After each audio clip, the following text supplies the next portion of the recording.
വിയറ്റ്നാമിന്റെ തലസ്ഥാനമായ ഹാനോയിയിൽ ഞാൻ വന്നിറങ്ങിയിട്ട് അധിക നേരമായിട്ടില്ല. ഒരു ചെറിയ കറക്കം കഴിഞ്ഞ് മുറിയെടുത്തിരിക്കുന്ന ഹോട്ടൽ ഓറിയന്റൽ സൂട്ട്സിലേക്ക് എത്തിയിരിക്കുകയാണ്. ഒന്ന് കുളിച്ച് ഫ്രഷായിട്ട് വേണം ഇനി യാത്ര തുടരാൻ. ഹോട്ടലിന്റെ റിസപ്ഷനിലേക്ക് കയറി ചെന്നു. തണുപ്പിച്ചു നിർത്തിയിരിക്കുന്ന ലോബി, വളരെ ഫ്രണ്ട്ലിയായ ജീവനക്കാർ. തെരുവിലെ കൊടും ചൂടിൽ നിന്ന് ഹോട്ടലിന്റെ ഈ കോറിഡോറിലൂടെ നടക്കുമ്പോൾ വലിയൊരാശ്വാസമാണ്. ഒരു നിലയിൽ 6-7 മുറികൾ മാത്രം. സ്പേസ് മാനേജ്മെന്റിന്റെ അത്ഭുതം ഇവിടെ കാണാം. ജീവനക്കാരി എന്നെ മുറിയിലേക്ക് നയിച്ചു. നല്ല മുറി, വൃത്തിയും ഭംഗിയുമുണ്ട്. അല്പം ചെറുതാണെന്നു മാത്രം. നന്നായി തണുപ്പിച്ചിട്ടിരിക്കുന്നു എന്നതാണ് ഏറ്റവും വലിയ പ്രലോഭനം. കട്ടിലിലിരുന്നാൽ ഞാൻ ഉറങ്ങിപ്പോകും. ലഘുഭക്ഷണവും വെള്ളവും ഒരിടത്ത് വച്ചിട്ടുണ്ട്. കാപ്പി ഉണ്ടാക്കാനുള്ള സൗകര്യവുമുണ്ട്. ഒരു ഭാഗത്ത് നല്ല ടോയ്ലറ്റ്. വൃത്തിയുള്ള ടോയ്ലറ്റ് തന്നെയാണ് പ്രാധാന്യമുള്ള സംഗതി. പെട്ടെന്നൊന്ന് കുളിച്ച് റെഡിയായി വീണ്ടും പുറത്തേക്കിറങ്ങുകയാണ്. താഴെ എന്റെ സുഹൃത്ത് രഞ്ജു കാത്തിരിപ്പുണ്ട്. ഞങ്ങൾ ഹാങ് ദാവോ സ്ട്രീറ്റിലേക്ക് ഇറങ്ങി. അവിടെ നിന്നും ഒരു ടാക്സി പിടിച്ചു. ഈ നഗരത്തിൽ നിന്നും ഇനി പകർത്തിയെടുക്കാനുള്ള കുറെ കാഴ്ചകൾ ഞാൻ ലിസ്റ്റ് ചെയ്തിട്ടുണ്ട്. അതിലെ ആദ്യ കാഴ്ചയിലേക്കാണ് പോകുന്നത്. ഓൾഡ് ക്വാർട്ടർ ടൂറിസത്തിന്റെ ഒരു പ്രധാന കേന്ദ്രമാണ്. പാതയോരത്തുകൂടി നടന്നു പോകുന്നവരിൽ വലിയൊരു ശതമാനവും ടൂറിസ്റ്റുകളാണ്. നട്ടുച്ച നേരമായതിനാലാണ് ഇവിടെ അധികം ആളുകളെ കാണാത്തത്. വൈകുന്നേരമാകുമ്പോൾ ജനത്തിന്റെ ഒഴുക്കായിരിക്കും. പാശ്ചാത്യ ടൂറിസ്റ്റുകൾക്ക് വളരെ ഇഷ്ടപ്പെട്ട ഒരു നഗരമാണിത്. വഴിയരികിലെ കച്ചവടക്കാർ, സ്ട്രീറ്റ് ഫുഡിന്റെ വൈവിധ്യം, വളരെ കുറഞ്ഞ വിലയ്ക്ക് ലഭിക്കുന്ന ഭക്ഷ്യവസ്തുക്കൾ, വസ്ത്രങ്ങൾ, വീട്ടുപകരണങ്ങൾ എന്നിവയെല്ലാം ഈ നഗരത്തിലെ ആകർഷണങ്ങളാണ്. അങ്ങനെ പോകവേ ഒരു കെട്ടിടം കണ്ടു. അതെന്റെ ലിസ്റ്റിലുള്ള കെട്ടിടമാണെന്ന് മനസ്സിലാക്കി വണ്ടി നിർത്താൻ പറഞ്ഞു. ഇതിവിടുത്തെ ദോങ് ഷുവാൻ മാർക്കറ്റാണ്. ഒരു ഇൻഡോർ മാർക്കറ്റാണ്. ഹാനോയിയിലെ ഏറ്റവും പ്രശസ്തമായ മാർക്കറ്റ്. അതിനു മുന്നിൽ ഒരു സ്മാരകമുണ്ട്. 1946 ഹാനോയ് യുദ്ധത്തിന്റെ സ്മാരകമാണ്. ഫ്രഞ്ച് സൈന്യത്തിന് നേരെ വിയറ്റ് മിഞ്ച് എന്നറിയപ്പെടുന്ന കമ്മ്യൂണിസ്റ്റ് സേന നടത്തിയ ആക്രമണമാണ് ബാറ്റിൽ ഓഫ് ഹാനോയി. സ്മാരകത്തിന് മുന്നിൽ കത്തിച്ചുവച്ച സാമ്പ്രാണിത്തിരികൾക്കൊപ്പം സിഗരറ്റും കാണാം. ഇങ്ങനെ ചില വിചിത്രമായ പരിപാടികൾ ഇവർക്കുണ്ട്. ഞങ്ങൾ ചന്തയുടെ അകത്തേക്ക് കയറി ചെന്നു. ഒരു നാടൻ ചന്ത തന്നെയാണ്. എങ്കിലും എത്ര വൃത്തിയോടെയാണ് ഇതൊരുക്കി വെച്ചിരിക്കുന്നത്. ഇന്നത്തെ സൂപ്പർ മാർക്കറ്റുകളുടെയും മാളുകളുടെയും ഒക്കെ 50കളിലെയും 60കളിലെയും ഒരു പതിപ്പാണിത്. 1.25 നൂറ്റാണ്ടിലേറെ പ്രായമുണ്ട് ഈ മാർക്കറ്റിന്. ഫ്രഞ്ചുകാർ പണിതതാണ്. 1889 ഈ മാർക്കറ്റ് പ്രവർത്തനം തുടങ്ങിയതെന്നാണ് ചരിത്രരേഖകൾ. പുറത്ത് ഇക്കാണുന്നതെല്ലാം ഭക്ഷ്യവസ്തുക്കളാണ്. അതിൽ തന്നെ ഡ്രൈ ഫ്രൂട്ട്സ് ആണ് കൂടുതലും. പാശ്ചാത്യ ടൂറിസ്റ്റുകൾ സന്ദർശിക്കുന്ന ഒരിടമാണ് മാർക്കറ്റ്. അവർക്ക് ഇതെല്ലാം കൗതുകമാണ്. ഹാനോയിയിലെ ഇത്തരം മാർക്കറ്റുകളും നാട്ടുചന്തകളുമെല്ലാം പാശ്ചാത്യ ടൂറിസ്റ്റുകൾക്ക് വളരെ ഇഷ്ടമാണ്. അവരുടെ സംഘങ്ങളെയും കൊണ്ട് ഗൈഡുകൾ ഇവിടേക്ക് വരുന്നു. എവിടെയും ടൂറിസ്റ്റുകൾ. കാഴ്ച കാണുക മാത്രമല്ല, ചിലരൊക്കെ ഷോപ്പിംഗ് നടത്തുന്നുമുണ്ട്. 3 നിലയുള്ള മാർക്കറ്റാണ്. കരകൗശല വസ്തുക്കൾ, സുവനീറുകൾ, വീടലങ്കരിക്കാനുള്ള വസ്തുക്കൾ എന്നിവയെല്ലാം കാണാം സ്റ്റാളുകളിൽ. പേഴ്സുകൾ, ബാഗുകൾ, തൊപ്പി, ബെൽറ്റ്, സൗന്ദര്യവർദ്ധക വസ്തുക്കൾ തുടങ്ങി പട്ടിക വളരെ നീണ്ടതാണ്. ചൈനയിൽ നിന്ന് ഇറക്കുമതി ചെയ്യുന്നതും വിയറ്റ്നാമിൽ തന്നെ ഉണ്ടാക്കുന്നതുമായ വസ്തുക്കളുണ്ട്. അസാമാന്യമായ പെർഫെക്ഷനാണ് ഇതിനെല്ലാം. ഇവിടുത്തെ കച്ചവടക്കാരിൽ ഏതാണ്ട് 99% സ്ത്രീകളാണ്. എന്തെല്ലാം വസ്തുക്കളാണ് വിൽപ്പനയ്ക്ക് നിരത്തിയിരിക്കുന്നതെന്ന് കാണുക. ലെതർ ഉൽപ്പന്നങ്ങൾ, ആഭരണങ്ങൾ, കൂളിംഗ് ഗ്ലാസ്, ബാഗുകൾ, പേഴ്സുകൾ എന്നിങ്ങനെ എല്ലാമുണ്ട്. ലോക മാർക്കറ്റിലേക്ക് ഏറ്റവും അധികം തൊപ്പി കയറ്റി അയക്കുന്നത് വിയറ്റ്നാമാണെന്ന് എനിക്ക് തോന്നുന്നു. വിവിധ രൂപത്തിലും നിറത്തിലുമുള്ള തൊപ്പികൾ സ്ത്രീകൾക്കുള്ളതും പുരുഷന്മാർക്കുള്ളതുമുണ്ട്. വെയിൽ കൊള്ളാതിരിക്കാനുള്ളത്, തണുപ്പടിക്കാതിരിക്കാനുള്ളത്. ലോകത്തെ എല്ലാ പ്രമുഖ ബ്രാൻഡുകളുടെയും പേരിലുള്ള തൊപ്പികൾ ഇവിടെയുണ്ട്. ആ കമ്പനികളുടെ ഉൽപ്പന്നങ്ങളല്ല, അനുകരണങ്ങളാണ്. ഗ്രൗണ്ട് ഫ്ലോറിലെ കാഴ്ചകൾക്കിടയിലൂടെ കുറെ ചുറ്റി നടന്ന ശേഷം ഞാൻ മാർക്കറ്റിന്റെ 1-ാം നിലയിലേക്ക് കയറി. എസ്കലേറ്ററിൽ നീങ്ങുമ്പോൾ മാർക്കറ്റിന്റെ വൈപുല്യം കാണാം. കച്ചവടക്കാരികൾക്കൊപ്പം കുട്ടികളുമുണ്ട്. 1-ാം നിലയിൽ വസ്ത്രങ്ങളുടെ സ്റ്റാളുകളാണ് കൂടുതലും. വിയറ്റ്നാമീസ് സ്ത്രീകൾക്കും പെൺകുട്ടികൾക്കുമുള്ള വസ്ത്രങ്ങളാണ് ഇവിടെ കാണുന്നതിൽ കൂടുതലും. കടകളിൽ ജോലിക്കാരായി ഏതാനും പുരുഷന്മാരേ ഉള്ളൂ. ചരക്കിറക്കുകയും മറ്റും ചെയ്യുന്ന ജോലികളിലാണ് അവർ ഏർപ്പെടുന്നത്. നട്ടുച്ച നേരമായതിനാൽ ആളുകൾ കുറവാണ്. അല്ലെങ്കിൽ ഇവിടെ ജനപ്രളയമായിരിക്കുമെന്നാണ് രഞ്ജു പറയുന്നത്. ചെരുപ്പ്, തൊപ്പി, വിവിധ വലിപ്പത്തിലുള്ള ബാഗുകൾ എന്നിങ്ങനെ പലതും. ദോങ് ഷുവാൻ മാർക്കറ്റിൽ ലഭിക്കാത്തതായി ഒന്നുമില്ലെന്ന് പറയാം. വിപണന വസ്തുക്കളിലെ ഈ വൈവിധ്യം ഹാനോയിയുടെ ഓൾഡ് ക്വാർട്ടറിലെ തെരുവോരങ്ങളിലുമുണ്ട്. എന്തു സാധനവും കുറഞ്ഞ വിലയ്ക്ക് അവിടെ കിട്ടും. കുട്ടികൾ വലിയ അച്ചടക്കത്തോടെ ഓരോയിടത്തും കൂടിയിരിക്കുന്നു. 12 മണി കഴിയുന്നതോടെ എല്ലാവരും ഭക്ഷണം കഴിച്ചു തുടങ്ങുകയായി. ഭക്ഷണം കഴിക്കാനായി കടയടച്ചു പോവുകയല്ല. നൂഡിൽസ് സൂപ്പ് പോലൊരു വിഭവമാണ്. കടയിലിരുന്നു തന്നെ അത് കഴിക്കും. ബീഫ്, പോർക്ക് എന്നിങ്ങനെ വിവിധ ചേരുവകളുടെ സൂപ്പുകളുണ്ട്. ഭക്ഷണം ഓരോ കടക്കാർക്കും സപ്ലൈ ചെയ്യുന്നതിന് പ്രത്യേകം ആളുകളുണ്ട്. ഈ സമയത്താണ് പല കടകളിലെ കച്ചവടക്കാരികൾ ഒരുമിച്ചിരുന്ന് ഭക്ഷണം കഴിക്കുകയും വിശേഷങ്ങൾ പങ്കുവെക്കുകയും ഒക്കെ ചെയ്യുന്നത്. പല കടകളിലെ തരുണിമാർ ഒരുമിച്ചിരുന്ന് ലഞ്ച് കഴിക്കുന്നു. പലതരം സാധനങ്ങളുടെ ചെറു സ്റ്റാളുകളാണ്. തുണിക്കടകൾക്കിടയിലൂടെ ഞാൻ നടത്തം തുടർന്നു. ചെറിയ കടകളാണ്. കോറിഡോറുകളിലും വഴിയുടെ ഇരുഭാഗത്തുമെല്ലാമായി അത് ഡിസ്പ്ലേ ചെയ്തിരിക്കുന്നു. അതിവിപുലമായ വസ്ത്രശേഖരം. മിക്കതും വാങ്ങാൻ കൊതി തോന്നിപ്പിക്കുന്നത് തന്നെയാണ്. അവിശ്വസനീയമായ വിലക്കുറവാണിവിടെ. പലതരം ജീൻസുകൾ, സ്ത്രീകളുടെയും കുട്ടികളുടെയും ഉടുപ്പുകൾ, ഇന്നർ വെയറുകൾ. നമ്മുടെ 180 രൂപയ്ക്ക് തുല്യമായ തുകയ്ക്ക് ഇവിടെ നല്ല വസ്ത്രങ്ങൾ ലഭിക്കും. മുകൾ നിലയിലെ കാഴ്ചകൾ കണ്ട ശേഷം ഞാൻ വീണ്ടും താഴത്തെ നിലയിലേക്ക് ഇറങ്ങി.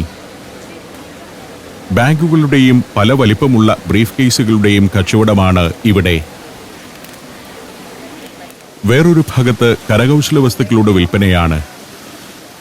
ടൂറിസ്റ്റുകൾ സുവനീറുകളായി ഈ രാജ്യത്തു നിന്നും കൊണ്ടുപോകാറുള്ള സാധനങ്ങൾ.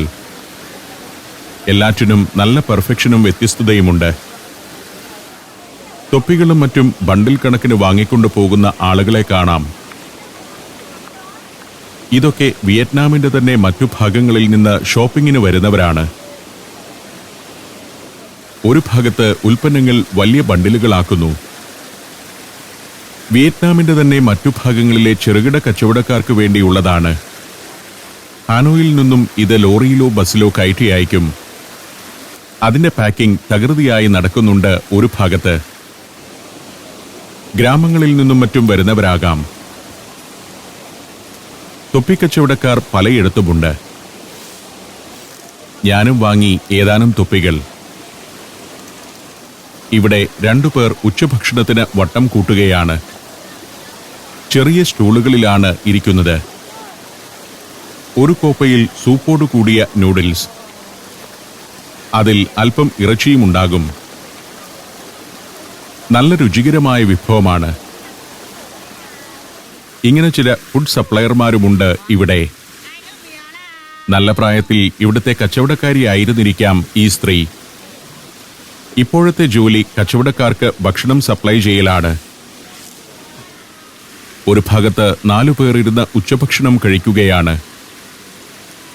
രസകരമായ ഒരു കാഴ്ച തന്നെയാണ് ഇവരുടെ ഭക്ഷണം കഴിക്കൽ. ചോറും മീൻ വറുത്തതും മറ്റുമുണ്ട് വിഭവങ്ങളായി.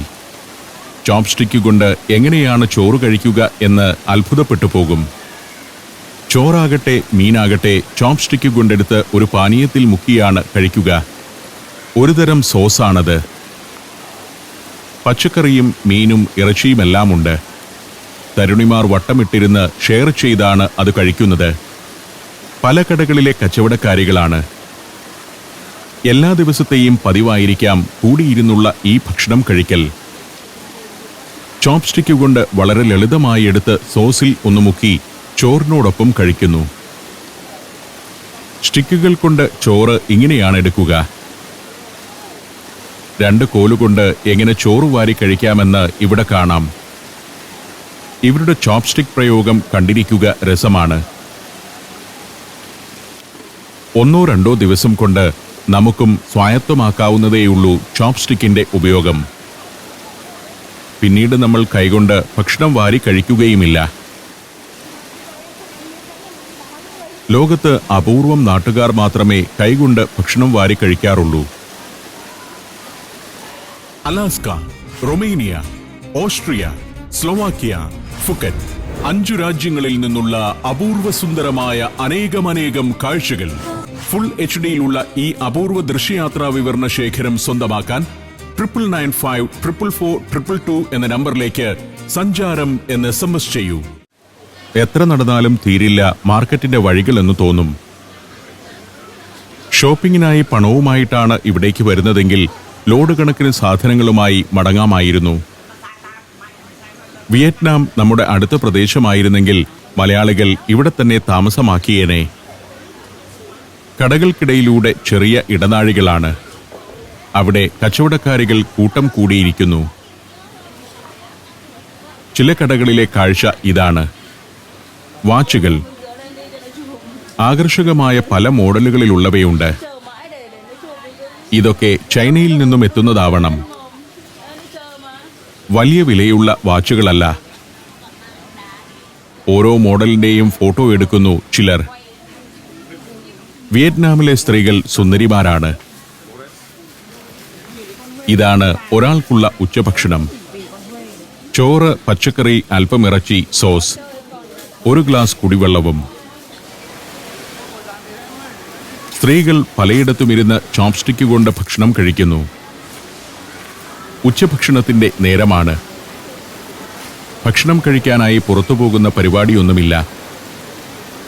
സ്വന്തം കടയിലോ അതിനു മുന്നിലെ ഇടനാഴിയിലോ ഇരുന്ന് ഉച്ചഭക്ഷണം അകത്താക്കുന്നു. സായിപ്പുമാർ ചില കടകളിലുണ്ട്.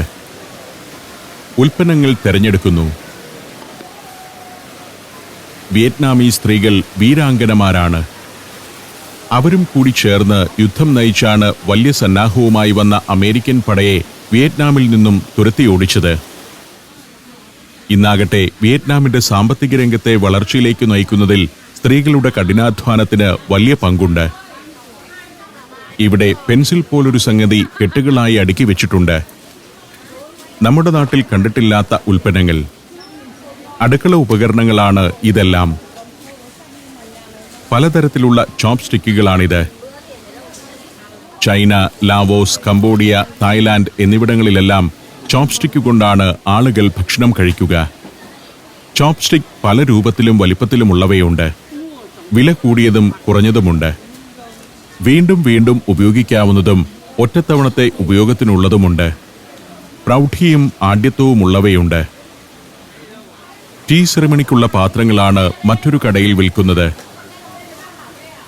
ഇതും ഇവിടുത്തെ എല്ലാ വീടുകളിലെയും അവശ്യ സംഗതിയാണ്. ഗിഫ്റ്റ് ഐറ്റംസ് ആണ് മറ്റൊരു ഭാഗത്ത്. വൈവിധ്യമാർന്ന ഉൽപ്പന്നങ്ങൾ. പാദരക്ഷകളുടെ സ്റ്റാളുകൾ നിരവധി. ഇത്രയും വൈവിധ്യമാർന്നതും വർണ്ണാഭമായതുമായ പാദരക്ഷകൾ ഉണ്ടോ എന്ന് അത്ഭുതപ്പെട്ടുപോകും. വളരെ നിസ്സാരമായ തുകയേ ഉള്ളൂ. ഇന്ത്യക്കാർ വിയറ്റ്നാമിലേക്ക് ടൂറിസ്റ്റുകളായി പോകേണ്ടതും ഇവിടുത്തെ ഇത്തരം മാർക്കറ്റുകൾ സന്ദർശിക്കേണ്ടതുമാണ്. ഡോങ് ഷുവാൻ മാർക്കറ്റ് കാണാതെ വിയറ്റ്നാമിലെ യാത്ര പൂർത്തിയാകില്ലെന്ന് പറയാം. മാർക്കറ്റിൽ ഇനിയും കാഴ്ചകളുണ്ട്. പക്ഷേ ഞങ്ങൾ ഇവിടുത്തെ സന്ദർശനം മതിയാക്കി തെരുവിലേക്ക് ഇറങ്ങുകയാണ്. വിയറ്റ്നാമീസ് തൊപ്പിയും വെച്ച് ഭാരം തൂക്കാനുള്ള തണ്ടും കയ്യിലേന്തി ഒരു സ്ത്രീ. ഉച്ചനേരമാണ്. എനിക്ക് വിശക്കുന്നുണ്ട്. അടുത്തു തന്നെ ഒരു റെസ്റ്റോറന്റ് കണ്ടു. അതിനകത്തേക്ക് കയറി ചെന്നു. നാട്ടുകാർ ഭക്ഷണം കഴിക്കുന്ന ഒരു സാധാരണ റെസ്റ്റോറന്റ്. രഞ്ജു ഒഴിഞ്ഞ ഒരു സീറ്റ് പിടിച്ചു. നാട്ടുകാരായ കുറച്ചുപേർ ഇരുന്ന് ഭക്ഷണം കഴിക്കുന്നുണ്ട്. നൂഡിൽസ് സൂപ്പിൽ മുക്കി ഇങ്ങനെ വേണം കഴിക്കാൻ. ഇത് കടയിലെ ജോലിക്കാരനാണ്. നൂഡിൽസ് ആണ് ഇവിടുത്തെ പ്രധാന വിഭവം. നൂഡിൽസ് വിത്ത് പോർക്ക് കറി. ഓർഡർ നൽകാനുള്ള ചുമതല രഞ്ജുവിന് വിട്ടുകൊടുത്തു. ജീവനക്കാരൻ 2 പ്ലേറ്റ് നിറയെ നൂഡിൽസുമായി എത്തി. ഇടിയപ്പം പോലെയുണ്ട് ഇത്. ഇതാണ് പോർക്ക് കറി. ഇറച്ചിക്കഷ്ണങ്ങളിട്ട തെളിഞ്ഞ വെള്ളം പോലെയുണ്ട്. ചെറിയ തോതിൽ സ്പൈസിയാണ് കറി. എല്ലാ ദിവസവും ഇത് കഴിച്ച് രഞ്ജുവിന് അതിന്റെ രീതികൾ പരിചിതമായിരിക്കുന്നു.